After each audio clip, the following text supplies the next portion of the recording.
Neil's Fox by Vincent Darkfire, Chapter 2. Naruto and Neil look out at the sprawling city of Vale. They could see everything from the airship. Naruto had Neil in his arms, his head resting on top of hers, both of their hands intertwined with each other. Next to them was the guitar case. On it was Neil's umbrella. Some of the passengers stumbled as the ship took off. One of the passengers is a tall, messy blonde hair and dark blue eyes. He was wearing a black hoodie with white armor covering his chest, shoulders, and bracers tucked under fingerless gloves that covered his hands. To top it all off, blue pants with a sinker with L on top left foot and not on the right foot. He was making out with the trash can he was throwing up. Naruto let out a small laugh at the blonde.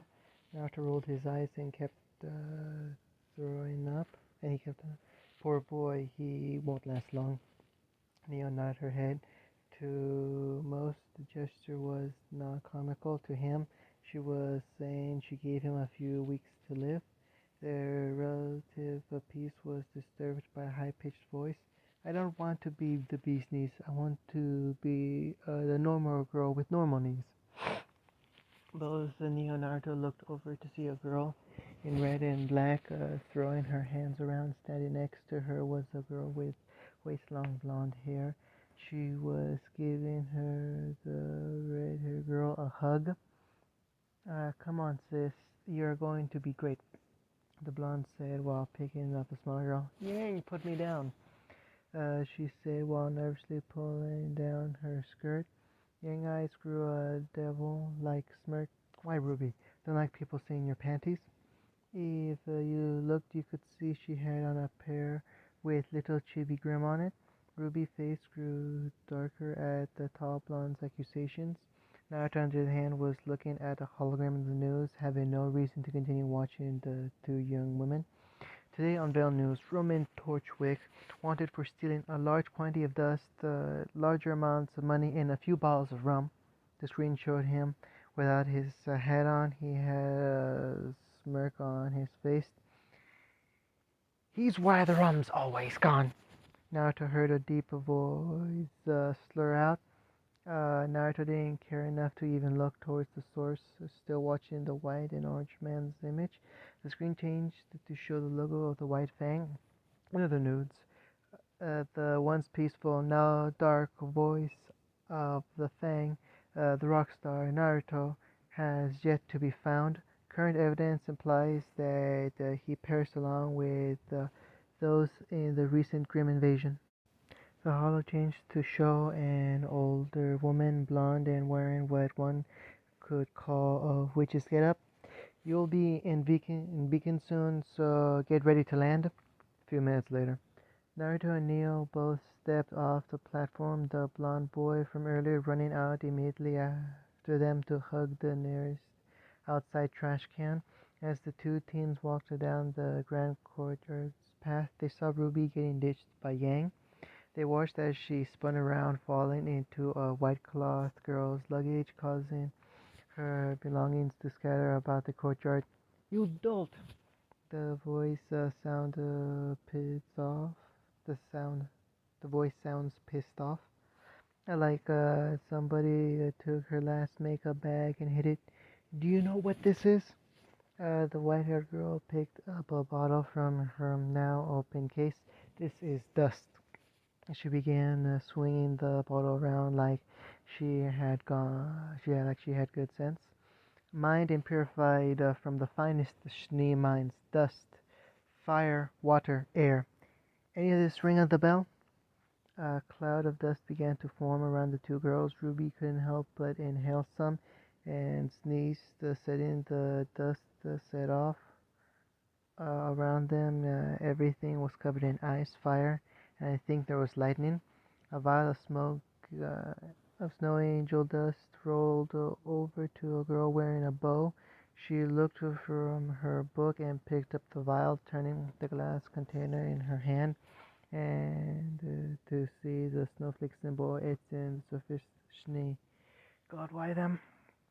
She looked over towards where the container rolled from to see the white-haired girl yelling at Ruby.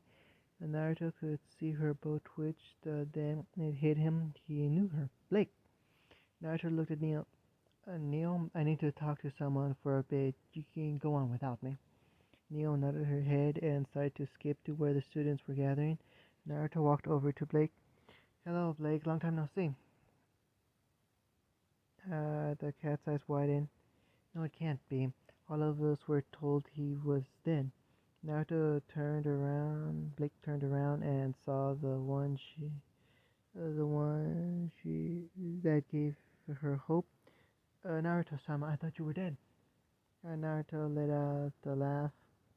No, my little kitten, the words of our cause can't be silenced, for they are the words of hope, he said while holding out his hands. Blake recognized the hidden message in the words.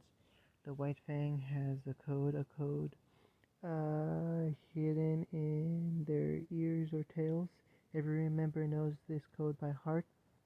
Blake ran up to Naruto and gave him a hug. It's good to see you again, Naruto. As Naruto hugged Blake back, he started to rub her where her ears were, making the cat girl purr. Blake's face grew into a blush.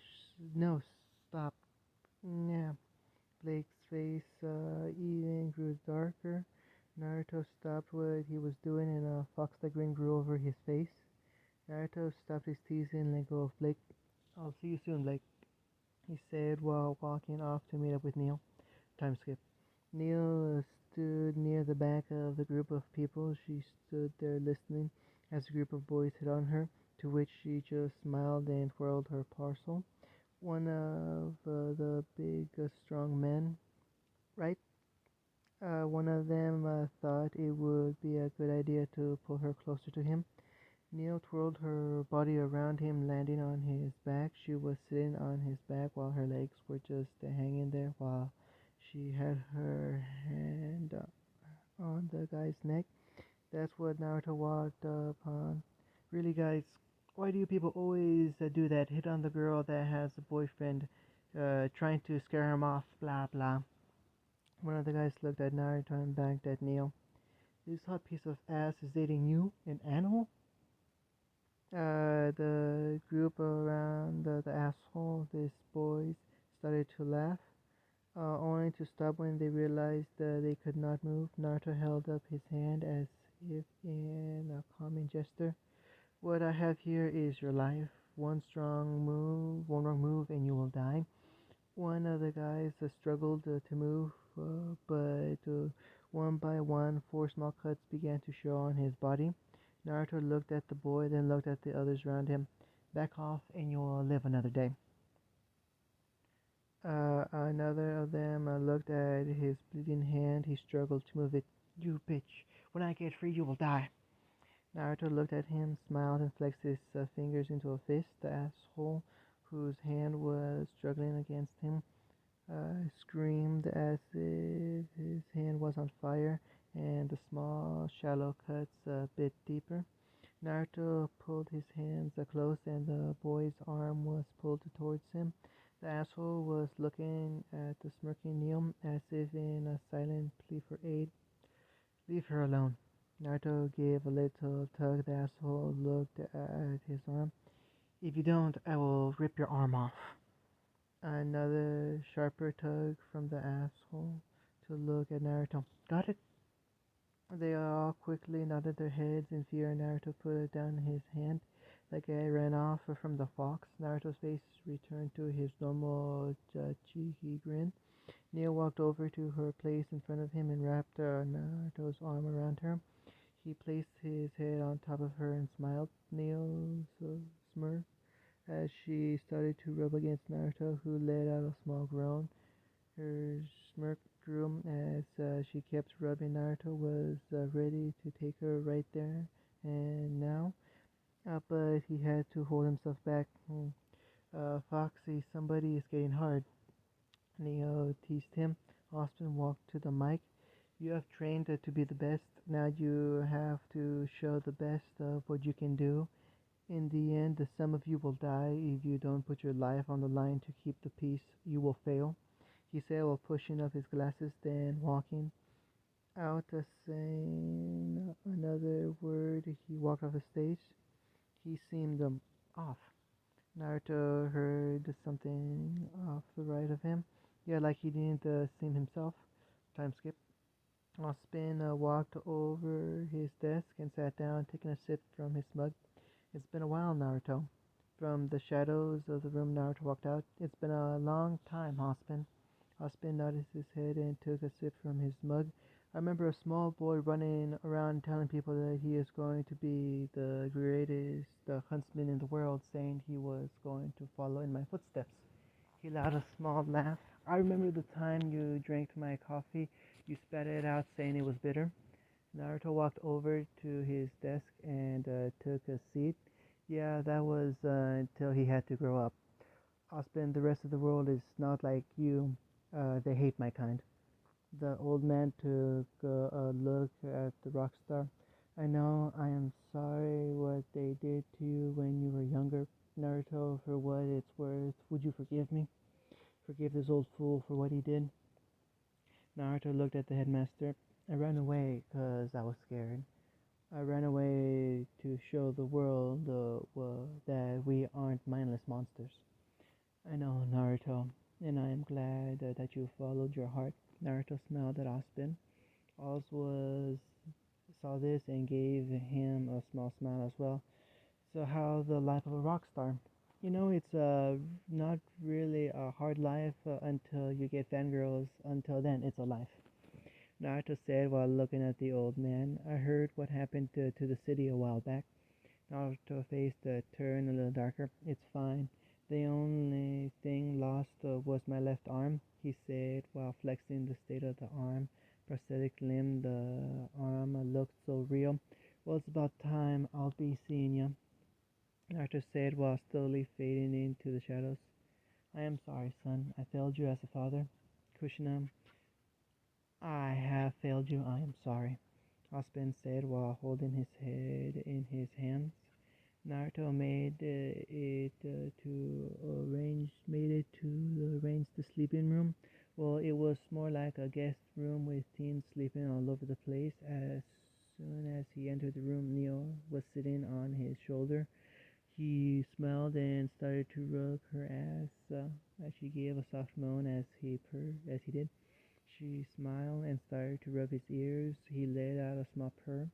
Yang, who was not too far away, saw what was going on. She smirked and started to walk towards them, only to stop in mid-stride. Looking over at Naruto, her mouth dropped. There was her idol. She had all of his posters hanging in her room. She even has the rare one of him shirtless, standing there with water dripping off his shirt.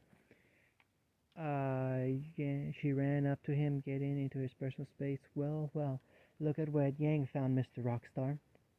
Naruto looked at her, a small smile on her face. So you know who I am, hmm? Yang nodded her head. We were told you died in the last Grim raid, but you are here alive. Or I'm a ghost of Christmas past, he said while waving his hands a little in the air like he didn't care. That gave Yang a smile. Oh, what am I going to do with Foxy Spirit following me around? Yang, what are you? Ruby came over to see what Yang was doing, only to stop to see Naruto. Hey, you're that one who helped me find my way around. Neo nodded her head. Yes, Red. She looked at Naruto, then back at Neo. Why you sit on his shoulders? Yang didn't see the small girl until Ruby pointed her out. Yeah, how are you doing that? Neo smiled like a fox. What?